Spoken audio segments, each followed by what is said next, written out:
ഒരു ഇഷ്ടിക കളറ് ഡ്രസ്സായിരുന്നു ഞങ്ങളുടെ രണ്ടുപേരുടെയും. പക്ഷേ എനിക്ക് ഭയങ്കരമായിട്ട് ഇഷ്ടപ്പെട്ടു. സിൽവർ ഷെയ്ഡ് ബ്ലൗസാണ് ഞാൻ പെയർ ചെയ്തത്.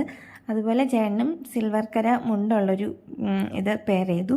എനിക്ക് നന്നായിട്ട് ഇഷ്ടപ്പെട്ടു. ഞങ്ങൾ നല്ല പെർഫെക്റ്റ് മാച്ചിങ് ആയിട്ട് തോന്നി. ഞങ്ങൾ ഡ്രസ്സിങ് ഒക്കെ കൊള്ളാം, അടിപൊളിയാണെന്ന് തോന്നി.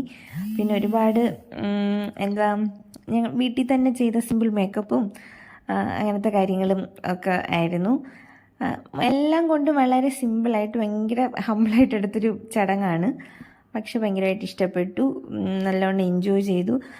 ഒരു ദിവസം ഫുള്ള് നമ്മളിതിൻ്റെ ബാക്കിൽ നിന്നായിരിക്കും കേട്ടോ. നമ്മൾ പിന്നെ കുറച്ച് പ്ലാനിങ് ഒക്കെ അങ്ങനെ ചെയ്യണം ഇങ്ങനെ ചെയ്യണം എന്നൊക്കെ വിചാരിച്ച് അങ്ങനെ.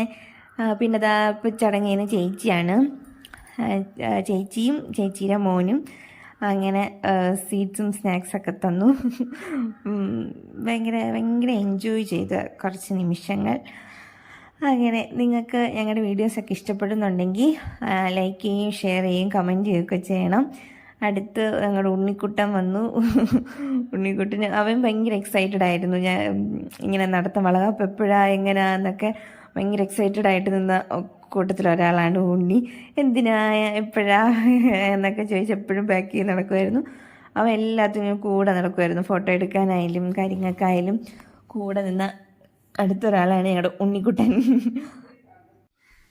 റീൽസും ഷോർട്സൊക്കെ കണ്ടിട്ടാണ് ഇങ്ങനെ വളകാപ്പ് എടുക്കണം നമുക്കൊരിഷ്ടം തോന്നുന്നത് തന്നെ ഇപ്പോഴാണ് കൂടുതൽ പോപ്പുലർ ആവുന്നതെന്ന് എനിക്ക് തോന്നുന്നു. അങ്ങനെ റീൽസും വീഡിയോസൊക്കെ കണ്ടൊരിഷ്ടത്തിൽ നടത്തിയതാണ്. ഞങ്ങളുടെ വളകാപ്പ് എങ്ങനെയുണ്ടെന്ന് പറയണം. ഭയങ്കര സിമ്പിളാണ്. വീട്ടിലുള്ളവർ മാത്രമേ ചടങ്ങൊക്കെ ചെയ്തിട്ടുള്ളൂ. ഞങ്ങൾ 4 ചേട്ടൻ, ചേട്ടത്തി, അമ്മ, ചേച്ചി ഇത്രയും പേരേ ഉണ്ടായിരുന്നുള്ളൂ കേട്ടോ. പക്ഷേ എല്ലാവരെയും എൻജോയ് ചെയ്തു എന്നാണ് ഞാൻ വിചാരിക്കുന്നത്. ഞങ്ങളുടെ വീഡിയോ ഇത് കണ്ടിട്ട് ഇഷ്ടപ്പെടുന്നുണ്ടെങ്കിൽ ലൈക്ക് ചെയ്യണം, ഞങ്ങളുടെ അഭിപ്രായങ്ങളൊക്കെ അറിയിക്കണം. വീരപ്പം പിണങ്ങി നിൽക്കുമായിരുന്നു. അങ്ങനെ വീഡിയോസ് പിന്നെ ചേച്ചി നിർബന്ധിച്ച് തരുന്ന പോലെ തന്നതാണ്. അതങ്ങനെ എന്തോ ഒരു മൂഡ് മാറി നിന്നു. പിന്നെ ലാസ്റ്റ് ബാലൻസ് ഇരുന്ന വളയെല്ലാം ചേട്ടൻ ഇട്ട് വന്ന് കംപ്ലീറ്റ് ചെയ്തു. അപ്പോൾ ഞങ്ങളുടെ കുഞ്ഞു വീഡിയോ ഇത്രയൊക്കെ ഉള്ളൂ. നിങ്ങളുടെ അഭിപ്രായങ്ങളെല്ലാം പറയണം. എല്ലാവരുടെയും അനുഗ്രഹം ഉണ്ടാവണം. അത്രയേ ഉള്ളൂ. അപ്പോൾ ഞങ്ങളുടെ കുഞ്ഞു വളകാപ്പ്, സിമ്പിൾ വളകാപ്പ് ഇത്രയേ ഉള്ളൂ. പിന്നെ കുറച്ച് ഫോട്ടോസും കാര്യങ്ങളൊക്കെ എടുത്തു. അതൊക്കെ പിന്നാലെ ഷോർട്സായിട്ട് ഇടുന്നതാണ്. ഞങ്ങളുടെ വീഡിയോസ് ഇഷ്ടപ്പെടുന്നുണ്ടെങ്കിൽ പറയണം. ഞാൻ 2-3 തവണ പറഞ്ഞു. എങ്ങനെയുണ്ടെന്നൊക്കെ കമൻറ്റ് ചെയ്യണം. നിങ്ങളുടെ റിവ്യൂസും ഒക്കെ പ്രതീക്ഷിക്കുന്നു. അപ്പോൾ ഇത്രയേ ഉള്ളൂ. Bye bye.